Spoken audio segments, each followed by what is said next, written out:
The following is a special video presentation of the Hennepin County Library.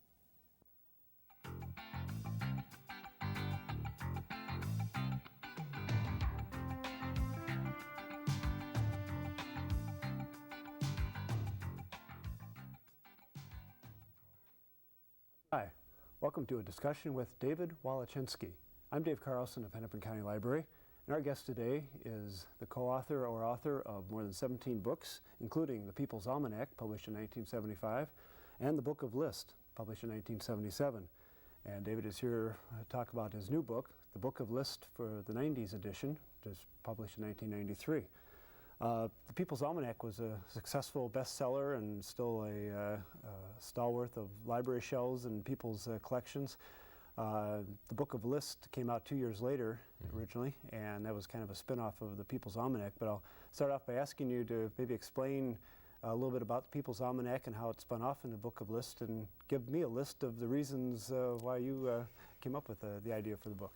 I was, my father, Irving Wallace, had raised me on reference books. I was one of those kids who used to read the World Book for pleasure and just devour books of statistics. And I became disillusioned in the 60s and early 70s with the state of almanacs and reference books. I felt that they weren't getting behind the scenes and telling the true stories. They were just giving out government press releases on what was happening in different countries and so forth. And I also thought they were very dry, and so I came up with the idea of a People's Almanac, which would get a little bit more behind the scenes and also be more fun to read. And so this was the People's Almanac. As you said, it was published in 1975. It had a small first printing and then took off and sold 1 million copies, much to our delight and surprise. One of the chapters was lists, which was everything from the highest mountains and largest lakes to more unusual things, such as historical events that happened in the bathtub. And this was fun to put together, and people really liked that chapter. So we compiled an entire book of lists in 1977, and that was #1 bestseller also. And eventually we did 3 People's Almanacs, 3 Book of Lists, and then we got exhausted. We had set ourselves the task of making each one completely different. They weren't just updates. And so we took a rest from it. So this Book of Lists, which I did with my sister, Amy Wallace, is the first Book of Lists in 10 years. And for those people who are old People's Almanac fans, in 1995 there will be a People's Almanac of the 20th century. That's interesting. Look forward to that. The Book of List, when it first came out in 1977, it either seemed to start a trend or was the part of a kind of a trend toward interest in trivia, development of the Trivial Pursuit game. It's even come down to David Letterman's top 10 list, which is so popular. But I know that you differentiate a little bit between just the trivia movement and what you call Significa. Right. I'm not good at trivia. I can't tell you who played which part on Gilligan's Island or something like that. But what we call Significa is unusual information about more significant topics. Now, some of what we put in the Book of Lists is just funny, and particularly in this edition, 1993 edition, we've really tried to make it as funny as possible. But what has now become known as trivia is really a more narrow subject, and that's not what we deal with.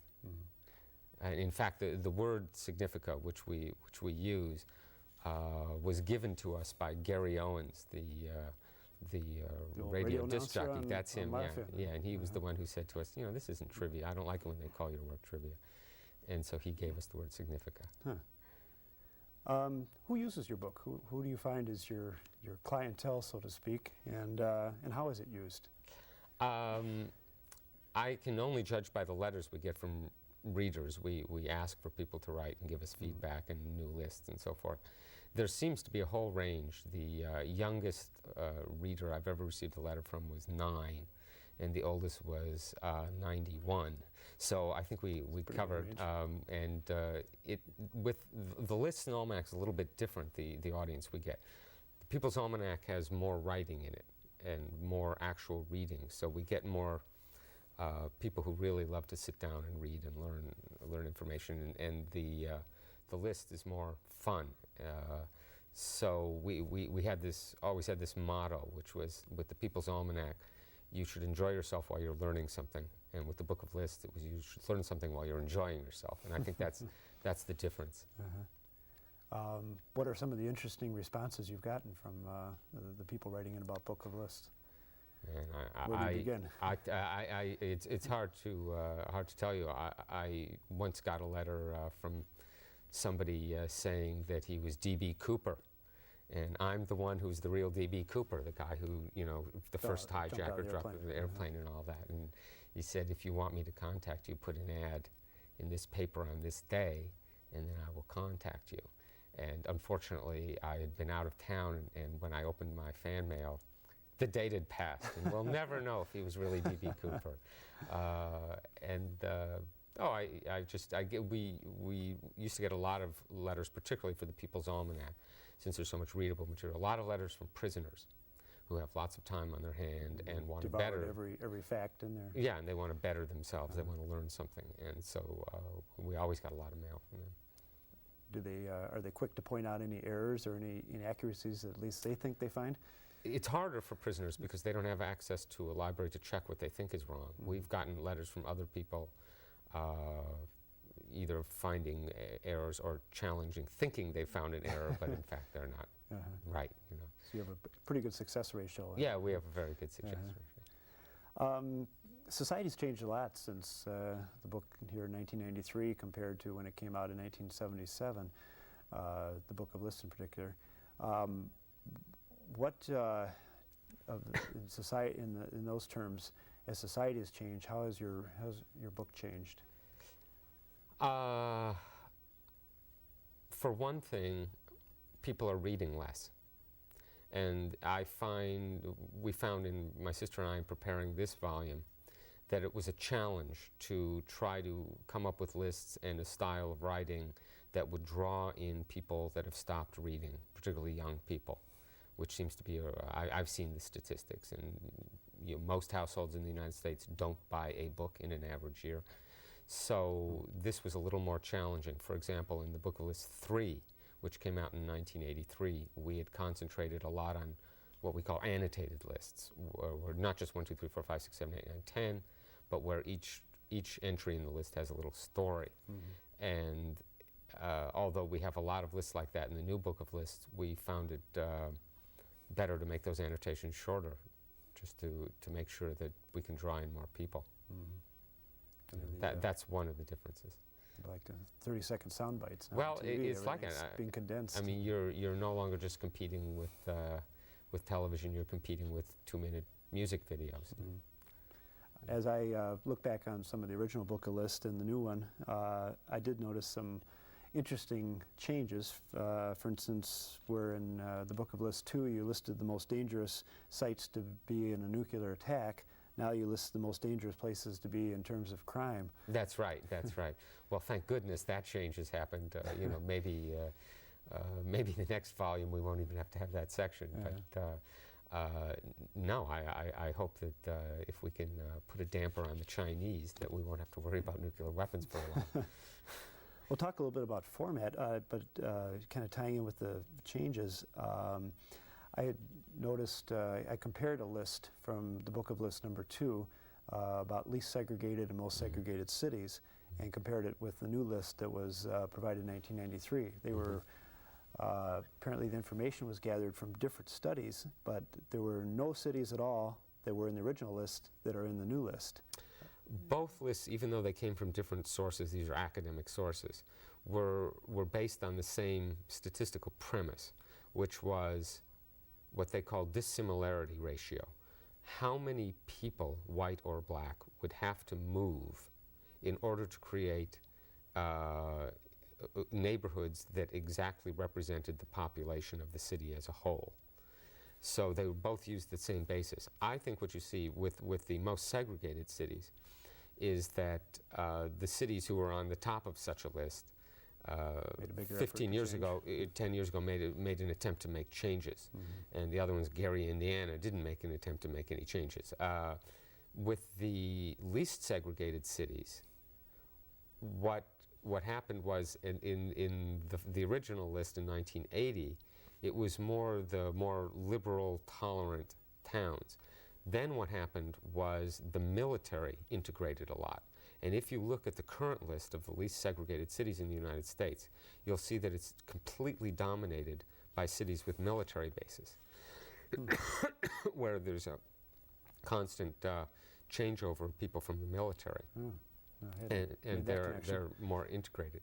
I only saw that Minneapolis had slipped off the list, so I thought we were losing ground. How do you determine the format? You have the book divided into different classifications like sports, arts, people, animals. How do you fit the different categories? How do you determine which ones are the important ones? And we have different types of lists. You know, I mentioned just now the annotated lists, where each entry has a little story. Then there's statistical ranking lists like the one you just mentioned, the integrated and segregated cities. Then there's what we call celebrity or expert lists, in which we write to a famous person or pick a topic and find the expert in that subject and ask them to do a list. So we have in this volume George Burns's 5 Tips for Meeting Women. We have Colin Powell's Advice for Living, and we also have Irma Bombeck's Advice for Living, you know, such as never have more children than you have windows in your car, something like that. Whereas Colin Powell's tended to be a little bit more serious than that. And then experts, we read about a man whose specialty, his whole life was devoted to recording nature. So we got a list from him on the quietest places in the world, his definition of quiet being free of man-made sound. And it's interesting to note that in the United States, according to his studies, there is no place in the United States where you can go more than a half hour without hearing a man-made sound, usually an airplane. really, Yeah, half hour is the longest. That's in Utah. where was the number one place? It's Fish Springs, Utah. I think it's in the Canyonlands area, which is a really harsh, remote area. And planes don't even want to fly over it. And so, you know, there's this variety of methods that we use and the different kinds of lists, and we try to get a little, you know, the different kinds of lists for each chapter or each subject heading. What are the reactions of some of the celebrities or well-known people that you contact to do this? Are they generally pretty willing? They're generally pretty willing, particularly if we pick the right topic. For example, we went to Kareem Abdul-Jabbar, and instead of asking him, who do you think were the 10 greatest basketball players of all time, we asked him, who are your favorite jazz musicians? Because we know that that was an interest of his. Likewise, we asked Dudley Moore, the comedian, who are your favorite, who do you think are the greatest classical pianists in history? Because that's a subject of great interest to him. And so often if we can match a person with something they'd really like to talk about rather than what they're expected to talk about, we get a good response. And the ones we always enjoy the most are where the person has obviously put a lot of thought into it and annotated their own list. For example, we contacted Alan Dershowitz, the controversial lawyer, Klaus Van Bülow, Mike Tyson, and so forth. And we asked him, what 10 people from history would you like to have defended? Non-living people. So he put, you know, Galileo, you know, shouldn't have copped a plea, you know, that sort of thing. I mean, Jesus Christ, he would have liked to have been up there. Needed a good lawyer. Yeah, we often write to people we admire, or, you know, people we think would get a good answer, give a clever answer. Do any of those folks ever write to you suggesting that they be included in a future one and offering their lists? No, we haven't. Not for a long. Yes, actually, after the first book of this came out, we had some contact. Mostly when we'd run into somebody or meet them, you know. Hey, what about me? Out in the world, yeah. Hey, I've got a list for you, you know. But no, now it's all people that we contacted. Huh. Yeah. What about from general readers? Do they like to suggest their own? Oh yes. Their own favorites and. Definitely, and you know, we've been very lucky with our readers and giving us good ideas. And in the third book of lists, the one that came out in '83, we actually printed what we called everyday lists from people. A lot of the things that at the time might have circulated around the office, you know, 15 reasons why I didn't do my work today, or you know, the policeman. This policeman sent us the weirdest excuses he ever received from people he had, you know, was giving a ticket to. Or, and then the one that turned out to be enormously popular with children was, you know, things your parents always say to you that you don't want to hear. Every kid had an addition to that list. It was universal. What was the top one? Oh, no. That was the first thing. Why can't you be like blank, blank, blank? If you don't do this, I'm going to make you blank, blank, blank. I've said them all. Who does your research? Do you have a research staff, or maybe you could explain a little bit about how the workings of the book go, and then also about how you and your sister Amy Wallace do the co-authorship. Sure. The book list is different than the People's Almanac in the research sense. Also, I do the almanac myself. The People's Almanac, I have a staff, 2 people full-time, and then research staff of, well, at the moment, 7 or 8 part-time people. If anybody out there wants to volunteer or is looking for a part-time job and is clever and sees the right things, our address is in the book. The Book of Lists is a more unusual research challenge. I once gave a series of lectures on creative research, and this is what we go through with the Book of Lists. Our philosophy is that for anything you want to know, there is somebody in the United States who has the answer, or is the expert in whatever esoteric field you can possibly imagine. And so rather than spend a tremendous amount of hours trying to get it out of databases and out of the libraries, it's often a matter of figuring out how can we find that person, and then finding the person. So we had one of the stranger lists we had was the after success careers of rock and roll stars who only had one hit. Oh, I remember reading yes, and they're known as one-hit wonders, which means that you had one Billboard Top 40 and never made the Top 100 again. Well, it so happens that there's a fellow named Steve Rosen who edits a periodical called One Hit Wonders, and this is an entire magazine devoted to the subject. So we contacted him, and he gave us that list. And or there's somebody who specializes in TV pilots that were never made, and so we contacted him. And what did he think were the weirdest ones that were never made? So I like that kind of research. I think it's fun, and we did the same thing with our photographs. You know, try to get a really unusual photograph.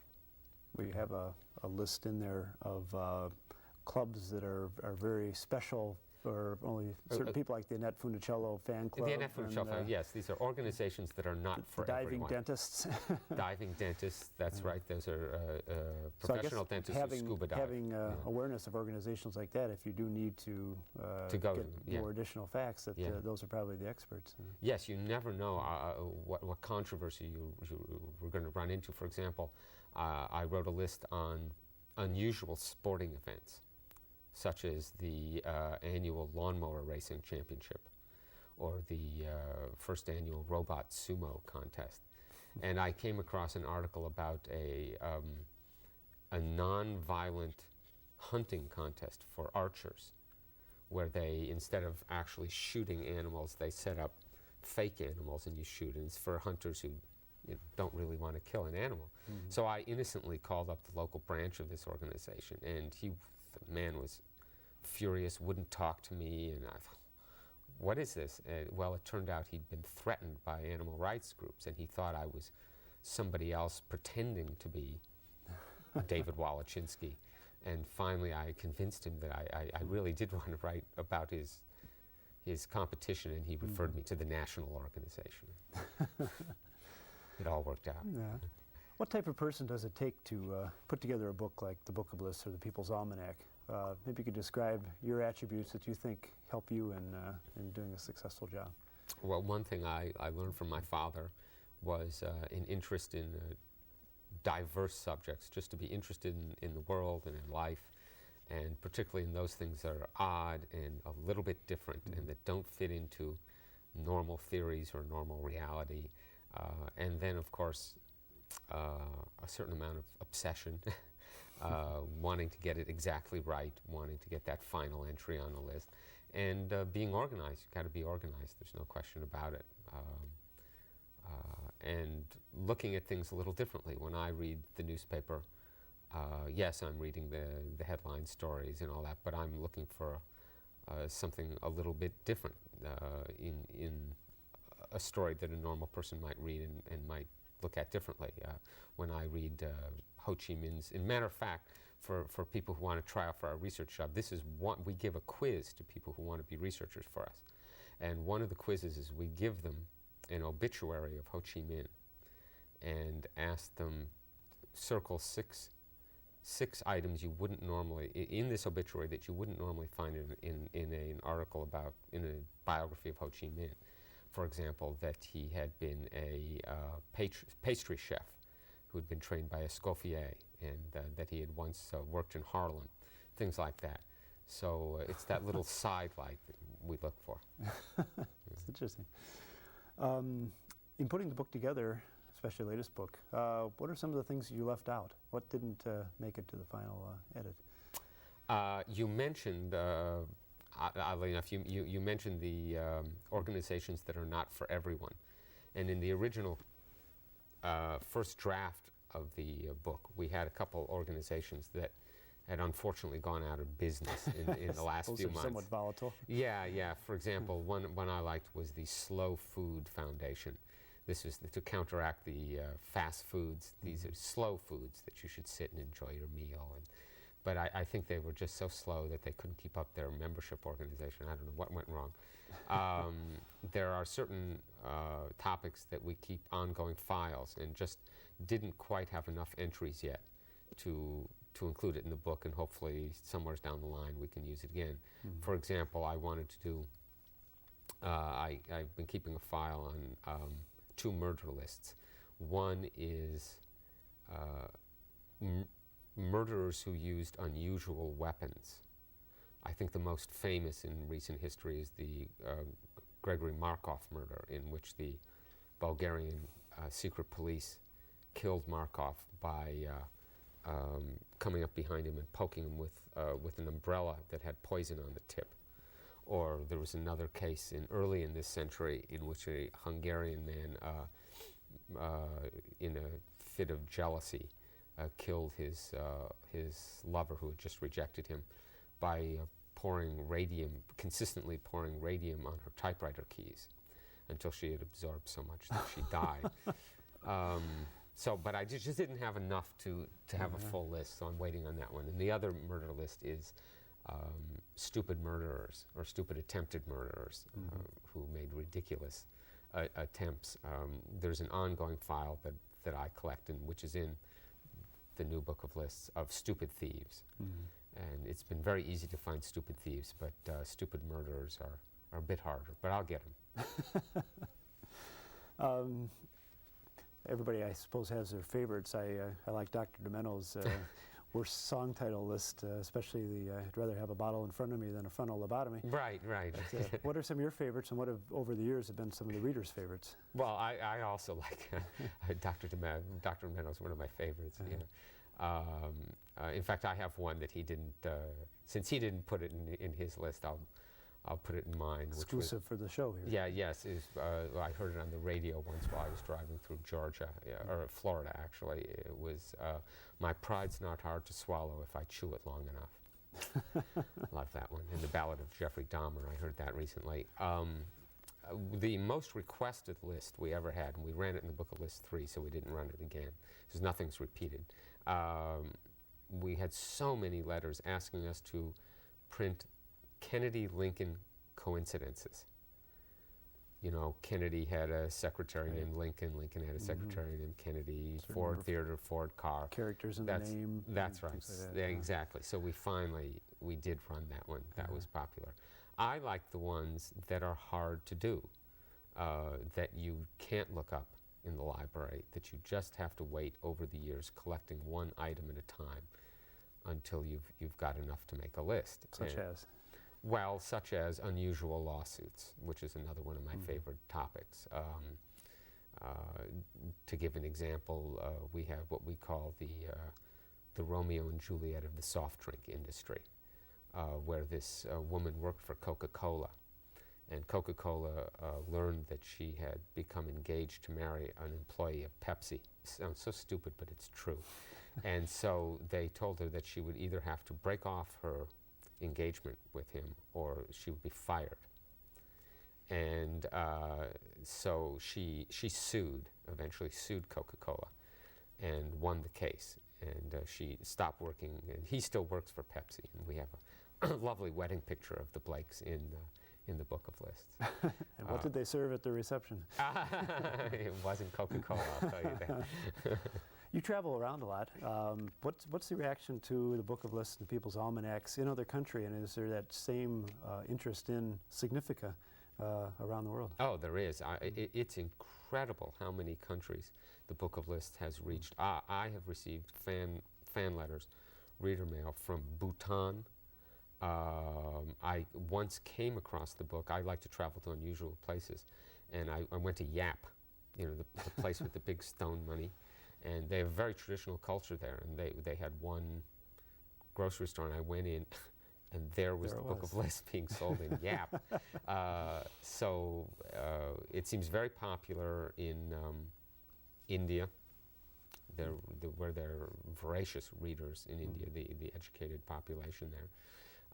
And we've just had letters from all over it. We recently got a letter, it took a while, but we got a letter from Cuba. You know, how it got there, I don't know, you know, but somehow the book had made it there, all over Africa. Yeah, it's been really, really gratifying. The Book of Lists has been translated into 14 languages. But often it's really the English language version that gets around. We'd get letters from, during the Persian Gulf War, we got letters from soldiers there, peacekeeping forces all over the world. Now, you are probably working at this moment on the new People's Almanac that's coming out in 1995? Yes, People's Almanac of the 20th century.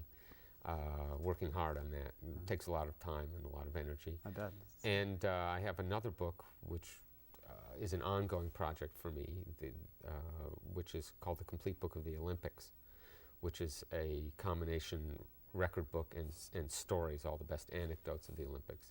And that will be out in?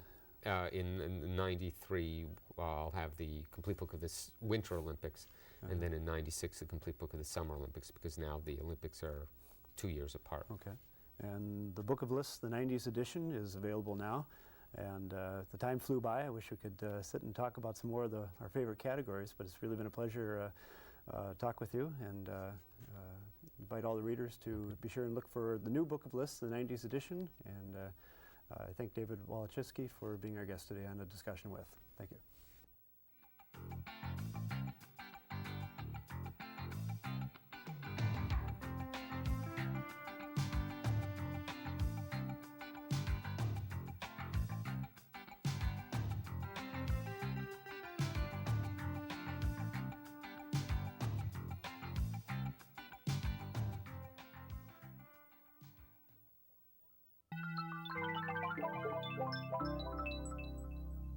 A presentation of the Hennepin County Library.